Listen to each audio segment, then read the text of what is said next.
Alors, bonjour tout le monde, ici Josée Bissonnette, Miss Question en personne, qui reçoit avec un grand bonheur un homme que je ne connais pas beaucoup. Et il s'appelle Laurent Huard et il a une histoire inspirante à nous raconter, une histoire comment il s'est choisi. Alors, bonjour Laurent. Bonjour José, comment vas-tu? Ça va super bien et toi? De mieux en mieux. De mieux en mieux. Écoute, Laurent, étant donné qu'on ne te connaît pas beaucoup, comment tu pourrais te définir en gros, là? Bien, moi je suis un artiste au départ. Okay. D'ailleurs, mon nom de conférencier, c'est le Chevalier de la Lumière. Oh! C'est beau! Merci. Ça, le Chevalier de la Lumière, ça vient justement d'un long cheminement, d'un éveil spirituel à un moment donné qui est arrivé. Puis les gens venaient naturellement à moi, souvent en vacances, et m'exposaient leurs problèmes. Puis bon, je les aidais, je leur posais des questions. Puis instinctivement, je les amenais vers une voie de solution. Et puis, je suis quelqu'un qui lit beaucoup. Okay. Alors, durant les vacances, bien, à un moment donné, j'ai mis la main sur un petit livre de Paulo Coelho. C'était Les Guerriers de la Lumière et je me reconnaissais dans ce livre-là. En fin de compte, c'est un livre qui est tiré de son blog à Paulo Coelho. Tout le monde connaît l'alchimiste. Oui. La rivière Piedra et tout ça. C'est un écrivain célèbre. Et puis, bon, j'ai continué mes lectures et puis il y avait les travailleurs de la lumière. Alors, je me suis rendu compte que j'étais un travailleur de lumière. C'est quoi pour toi un travailleur de lumière? C'est quelqu'un qui est à l'écoute des autres et qui souvent va être inspiré de voies de solutions pour aider les gens, simplement en posant des questions. Où les gens se confient. Souvent, ce qui arrive, c'est que les gens, en se confiant, ils trouvent des réponses à leurs questions. Je suis un peu comme un réverbère. Tu sais, dans la nuit, si tu veux voir il est quelle heure, ben, tu vas trouver un réverbère puis tu vas aller voir l'heure en dessous, alors tu vas pouvoir voir les aiguilles de ta montre. C'est un peu ça. Est-ce que tu as toujours été comme ça, même plus jeune, tu te sentais comme ça? Oui, mais je ne le savais pas. OK. Je ne le savais pas. J'ai une jeunesse assez difficile, assez isolée. Okay.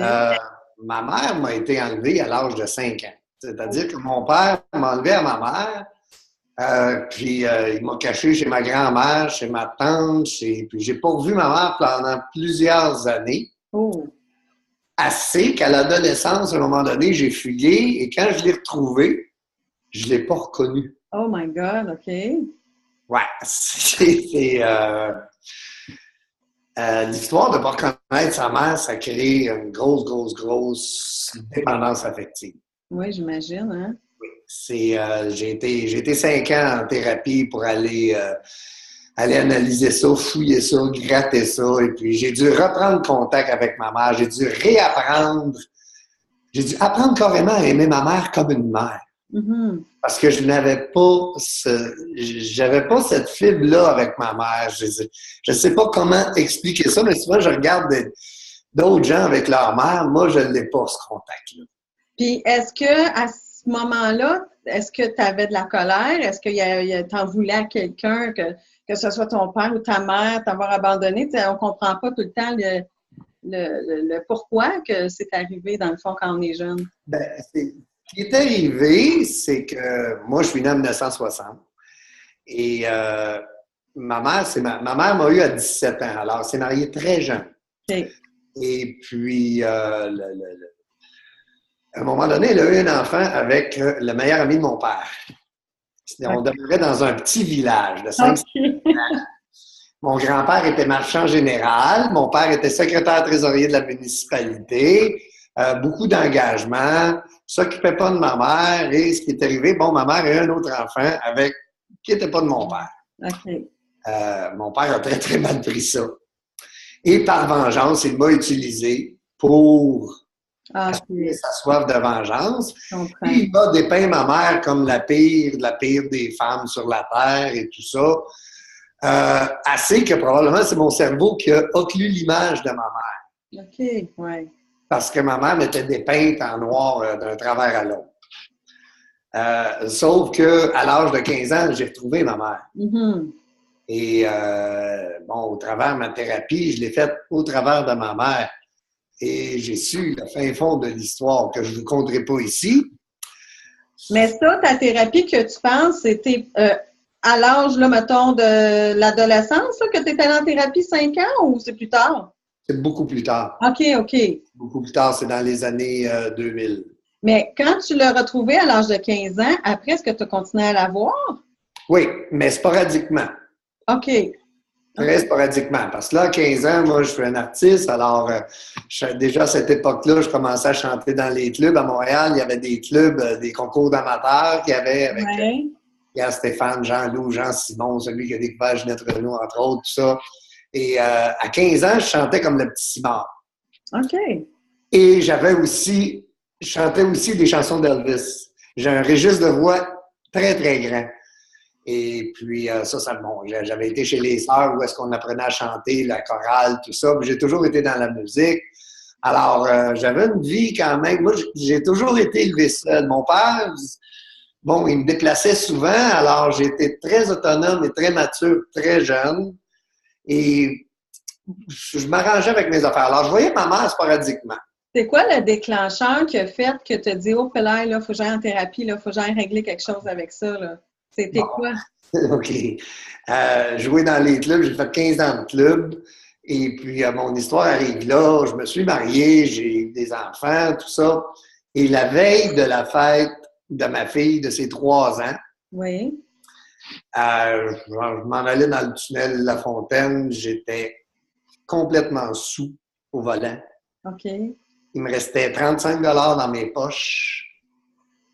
Puis là, j'avais pas de cadeau à acheter à ma fille, c'était sa fête le lendemain. Puis là, j'ai dit, ouais, ben là, si je vais y acheter un cadeau, j'ai plus d'argent pour boire et pour fumer, moi, demain. Puis je suis rentré dans le tunnel, puis étrangement, le tunnel est devenu très, très clair. OK. Et en sortant du tunnel, j'étais complètement dégrisé. J'ai sorti à Place Versailles, j'ai pris 35 pièces, j'ai acheté 35 pièces de cadeaux. Et le lendemain, je suis rentré chez Léa. Ah, pour vrai. Ouais. Wow. J'ai appelé mon oncle qui était déjà un membre dans ce temps-là, puis lui m'a emmené faire un meeting. Et c'est là, il y a 25 ans, que j'ai rencontré la Fraternité des alcooliques anonymes. Oh, wow. Si tu penses comme ça, si tu penses à ta boisson puis ta drogue avant ta fille, Ouais. pense que tu as un problème. Ouais. Alors moi, c'est cette journée-là que je me suis choisi. En choisissant ma fille, mais je vais choisir Ben aussi oui. Ben oui, en en même tant que temps. père responsable, parce que là, ma vie dérapait totalement. Alors, c'est ça. J'ai été plusieurs années abstinent. Et puis, à un moment donné, au fait, là, ça faisait 7-8 ans que j'étais complètement abstinent, tout ça. Puis, comme à peu près la plupart des membres des AA, bon, on peut mettre ça de côté, ces béquilles-là, je suis peut-être guéri. Ben oui, c'est ça. C'était pas si pire que ça, finalement. Puis... Alors, un petit verre de punch. À Noël, je fais le punch, et puis bon, il faudrait bien goûter, voir si c'est bon. Pas me donner ça à nos invités sans goûter. Bien sûr. Alors, j'ai goûté au punch. 3 ans plus tard, là, ça a été vraiment la grosse la grosse rechute. Là, je travaillais énormément, tout ça, j'avais une grosse compagnie, tout ça, mais ce qui devait arriver arriva. Parce que là, tu t'étais remis vraiment à boire là, sur une base régulière. Là, Et plus des drogues dures. En plus, et boy. Plus des drogues dures. Je me suis ramassé, attaché sur un lit d'hôpital en psychiatrie à Pierre-Boucher, avec un sincère désir de mourir. Oh, Pelaye. Ça faisait 2 semaines que j'étais dans une piquerie à l'Ontario. Le docteur, c'est un de mes clients qui est un contracteur qui m'a dit « Laurent, laisse-moi tes employés, fais-moi un plaisir d'aller voir le médecin. » Et le médecin m'a rentré immédiatement en psychiatrie. J'étais en burn-out, en dépression chronique majeure. J'ai été 6 mois sans travailler. À ce moment-là, t'as quel âge, là, mettons? J'ai 40 ans. 40 ans, OK. Oui. Et non, excuse. Oui, c'est ça, 40 ans. 40-41. OK. En 2000-2001. Okay. Alors bon, là, c'était le divorce, la faillite. J'ai tout perdu. Tout y a passé. tout y a passé. L'année d'avant, j'avais fait 1,5 million de chiffre d'affaires. Un an plus tard, il a fallu que j'aille pôner une guitare pour recevoir mes filles une fin de semaine. Wow! J'ai roulé les scènes noires. Hey, c'est toute une histoire, hein? C'est toute une débarque. OK. Alors, là, ça en est suivi. Là, j'ai commencé des thérapies internes, externes, de groupe, psychiatre, tous les tests, maniaco-dépression, tous les tests physiques, parce que, bon, j'aurais pu, j'ai pas attrapé de maladie, j'étais bien chanceux. Oui, certain. Très chanceux. Mais je me suis jamais injecté de drogue. Fait que, OK. Heureusement. heureusement, j'ai pas été jusque-là. Mais le docteur ne comprenait pas là, comment je faisais pour tenir debout. Là. Parce que dans tout ça, j'ai jamais arrêté de travailler. Non! Oh non. Et je travaillais le jour et je festoyais la nuit. Et Pélaire, tu devais être magané, hein? Oh! J'avais à peu près 55 livres de moins que là. Oh, Pélaire, 140 livres, je mesurais 6 pieds. Il fallait que je passe 2 fois devant le soleil pour faire mon ombrage. Alors là, c'est ça. Là, c'était vraiment l'éveil. Alors, c'était 5 ans de thérapie. OK. Et je suis retourné chez les alcooliques anonymes. J'ai fait aussi la fraternité narcotique anonyme. Je me suis pris des parrains, j'ai travaillé les étapes. J'ai travaillé sur moi énormément. J'imagine, hein? C'est là que j'ai fait la reconnexion avec ma mère. OK.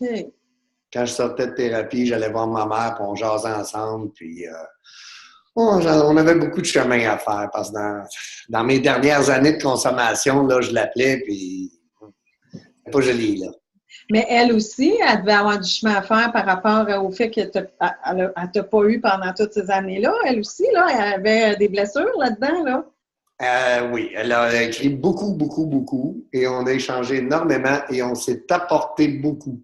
Wow. Aujourd'hui, j'ai un contact avec ma mère que je suis sûr qu'il n'y a pas beaucoup d'enfants qui peuvent avoir.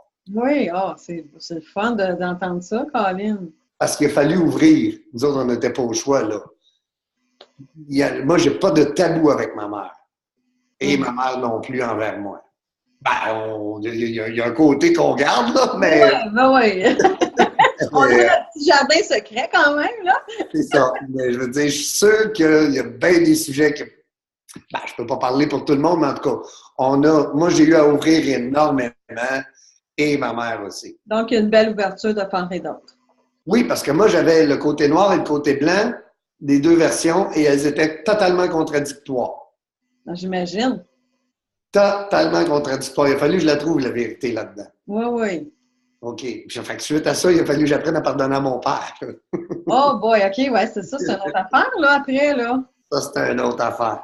Parce que lui, comment est-ce qu'il réagissait au fait que tu allais voir ta mère, puis... Ben, lui, il se cachait. Il regrettait, j'imagine, hein? Je ne sais pas. OK. Je ne peux pas te le dire, mais il se cachait. Il avait très peur que je découvre la vérité. Ah oui? Ah oui. OK. Parce qu'elle n'est pas jolie, la vérité. Elle n'est vraiment pas jolie. Ouais, OK, je comprends. Pas du tout.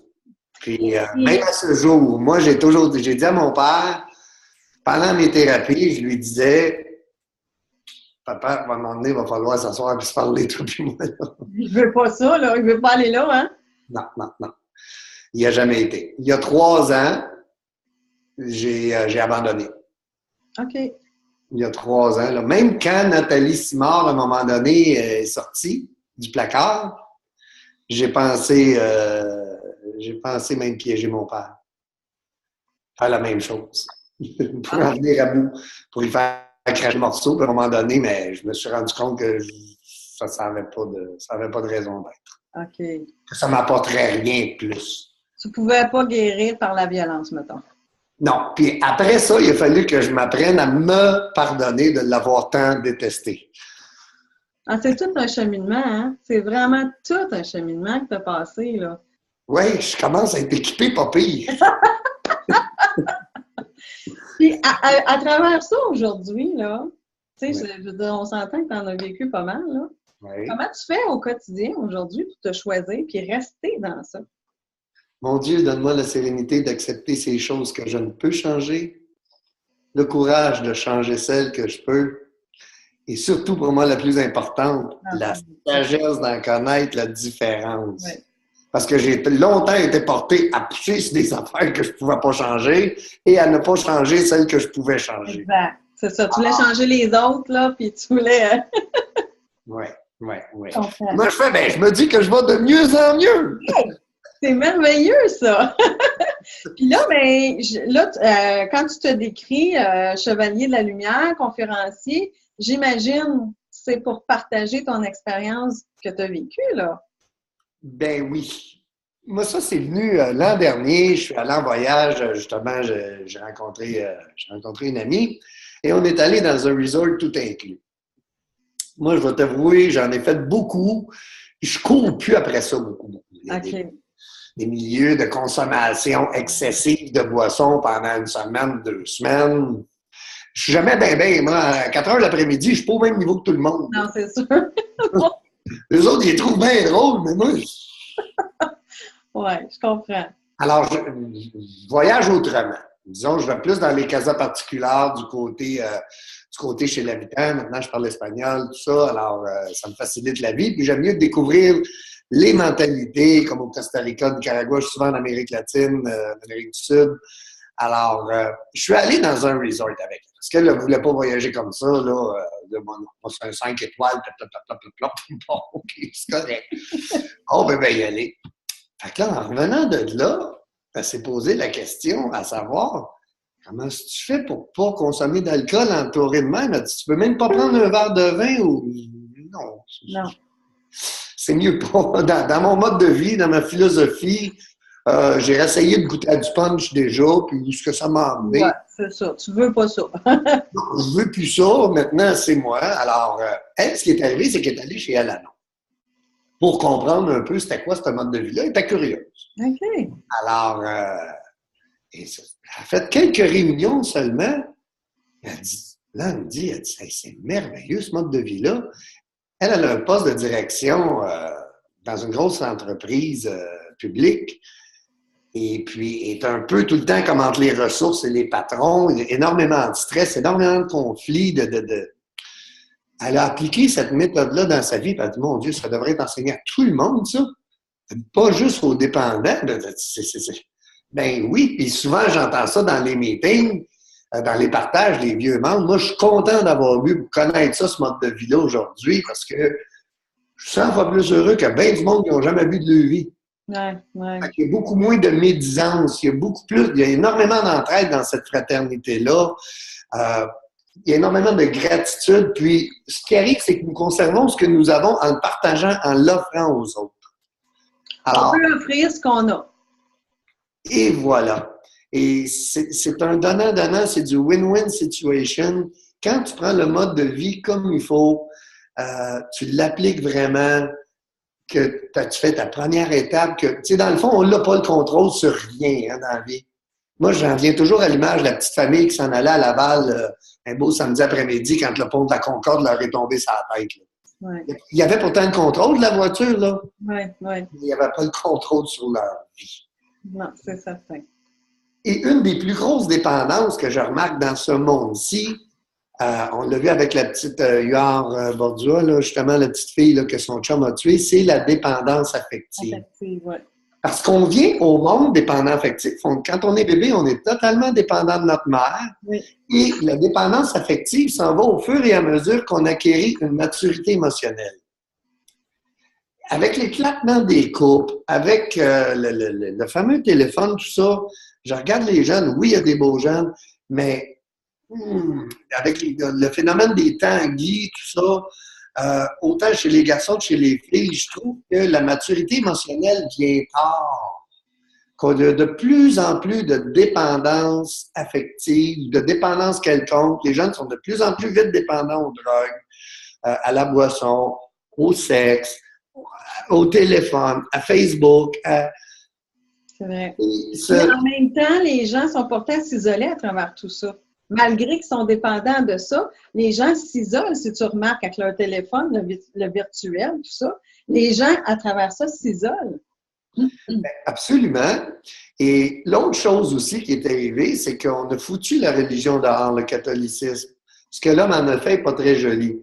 Par contre, la spiritualité, les enseignements qui étaient là et les êtres humains, le fait de se réunir à tous les dimanches, et bon, jadis même, il y avait le chapelet en famille à tous les jours, et je vois l'émergence de tous les coachs, les leaders de conscience, ces choses-là, les gens qui se réunissent avec le mouvement de François Lemay, Inspire-toi, tout ça. C'est un mouvement qui grandit parce que les gens ont besoin de rassemblement. De rassemblement. Puis de sentiment d'appartenance. Et voilà, et de spiritualité aussi. Oui, c'est les vraies affaires, oui. D'échanger. Oui. D'avoir une guidance en quelque part. Parce que c'est pas tout le monde qui a cette guidance-là. Moi, de par mes thérapies, de par ma vie développée, j'ai pu la trouver dans les livres, au travers des gens, au travers des professionnels. Alors, je me prétends pas être un psychologue ou un psychiatre ou whatever, ou bon. Puis travailleur de la lumière, je faisais un petit peu holistique. Guerrier de la lumière, je suis pas un guerrier. Chevalier de la lumière, c'est-tu le chevalier? Artistique aussi. Voilà, c'est ça, la veuve et l'orphelin, fidèle à son roi, un symbole de courage, et puis un exemple à suivre. Où est-ce qu'on va pouvoir te voir, super chevalier de la lumière? Bien, un peu partout, là, je fais le lancement justement de ma carrière le 10 avril. C'est ça, on sort la publicité où tu seras invité d'ailleurs. On aura le bonheur de se connaître et de, autant personnellement que sur une scène, parce qu'on ne s'est jamais vu, on ne s'est jamais connu. Et moi, je vais avoir le grand bonheur de partager ça. J'aimerais ça que tu expliques un peu le concept, là, pourquoi tu fais ça. Je trouve ça génial. Bien, ce qui est arrivé, c'est que, c'est ça, c'est à mon anniversaire. Habituellement, je voyage tout le temps. Et puis cette année, bon, vu que j'étais inscrit à l'académie, tout ça, je vais casser la scène. On va break the ice, comme on dit, là. Je voulais comme... Et puis, suite à ça, j'ai eu l'idée de proposer à des leaders émergents, si tu veux, à des conférenciers émergents qui ont un nouveau programme, de pouvoir briser la glace aussi, de se faire connaître. Alors, pour ça, moi, j'offre un souper. J'offre le souper. Au lieu de voyager, j'offre le souper. Et puis, j'ai demandé à des commanditaires de m'offrir de leurs produits, soit des livres, des cours, des programmes, ces choses-là. Et puis, on va faire des encans silencieux. Et puis, si les gens veulent faire des dons, bien, ils pourront. S'ils ont bien mangé, puis tout ça, ils veulent faire une petite contribution, ça sera à leur aise. Mais moi, le budget est là. Puis, c'est le fait de le faire. Moi, je ne suis pas préparé du tout, là. Je pourrais attendre encore 6 mois, 1 an, 2 ans, là, avant que tout soit parfait. Mais je me suis donné un échéancier pour faire bouger les choses. Tellement. Et puis, pour filmer l'événement, pour vous donner, puis à moi aussi, des vidéos pour pouvoir faire notre promotion éventuellement, pour faire arriver les choses, prendre l'action, être dans l'action, puis célébrer. Moi, c'est ma fête. Fait que j'avais le goût de voir plein de monde. Soyons proactifs, c'est ça qu'il faut faire. Tu t'es occupé de ton besoin à quelque part. Puis en même temps, tu partages avec nous cette belle, ce beau concept-là. Puis en même temps, ben nous, ça nous aide aussi à rencontrer d'autres personnes et à échanger, comme tu dis. Dans le fond, tu crées un rassemblement, c'est ce que tu fais, là. Ben exactement, puis ça a fait bouger énormément de choses. Si c'était pas de ça, on se connaîtrait pas, je connaîtrais pas Diane. J'ai connu plein de monde. J'ai fait des petites gaffes là-dedans parce que ça allait bien, bien vite. Il y a beaucoup de monde qui voulait, puis bon, j'ai oublié une personne qui m'avait appelé à un moment donné. On ne pouvait pas être 12, mais regarde, c'est correct. J'espère que cette personne-là m'en voudra pas toute sa vie, mais moi, j'ai l'intention de répéter la chose aussi. Alors, dans un deuxième temps, ben, on pourra peut-être à ce moment-là, ben, je l'ai complètement oublié. C'est des choses qui arrivent, c'était pas volontaire. Oh non, parce qu'avec tout ça, moi, je travaille à temps plein là, présentement. Plus prendre le cours, plus organiser tout ça. Fait que, bon, les soirées passent et tout ça. Ben, c'est correct. C'est une belle énergie, ça me fait vibrer. Puis, oui, ça nous rend vivants, hein? Exactement. Ça nous sort de notre zone de confort, ça, c'est clair. Oui, je sais pas qu'est-ce qui va en sortir, si je vais pouvoir éventuellement venir qu'à le faire à temps plein pour en vivre. Je l'essaie. On va voir ce qui en sort. C'est ça. Ça fait 10 ans que je fais ça un peu partout dans les stations balnéaires. Même ici, je rencontre des gens au travail, whatever, on s'appelle, tout ça. Alors, j'ai pas... Si ça peut venir qu'à aider des gens, puis bon, avec l'académie, il y a peut-être moyen de monnayer ça un peu. c'est correct aussi. Tout le monde a le droit de vivre, tout le monde a le droit au soleil. Tout à fait. C'est ça, c'est pas une arnaque, il n'y a pas rien, là, c'est pas une secte, c'est pas un personnage. Parce que, bon, j'ai été dans le théâtre et tout ça, puis Mais ça va être piquant à la soirée. Et voilà, amener ça avec un peu d'humour aussi, dédramatiser tout ça. De ne pas se prendre au sérieux. Dis-moi, Laurent, si on aimerait te rejoindre, est-ce que tu as un site, une page? Comment on peut faire pour te rejoindre? C'est le Chevalier de la Lumière sur la Facebook. OK. Et sur le site web, c'est chevalierdelumière.com. Ah, ben c'est merveilleux. Écoute, j'ai passé un super bon moment à te connaître. Je trouve que ton histoire est vraiment inspirante et je suis certaine à 2000% que ça va inspirer des gens qui ont vécu de la dépendance. Hein? À quelque part, c'est ça, toi, que tu nous racontes. Je veux te... Oups, excusez. C'est pas grave. Je veux te remercier sincèrement d'avoir contribué à ce programme-là, hein, parce que les gens ont besoin d'entendre que c'est vrai qu'on peut choisir. Et tu nous le prouves, vraiment. Et merci beaucoup, Josée, de m'avoir choisi. Merci à toi de m'avoir choisi, Seigneur. C'est tout un honneur. Plaisir. Et j'ai bien hâte de te voir à la soirée de la conférence et j'en parlerai aux gens du programme, comment ça s'est passé. Super. On se voit le 10. Bon, ben parfait. Bye bye. Merci beaucoup. Merci, Josée.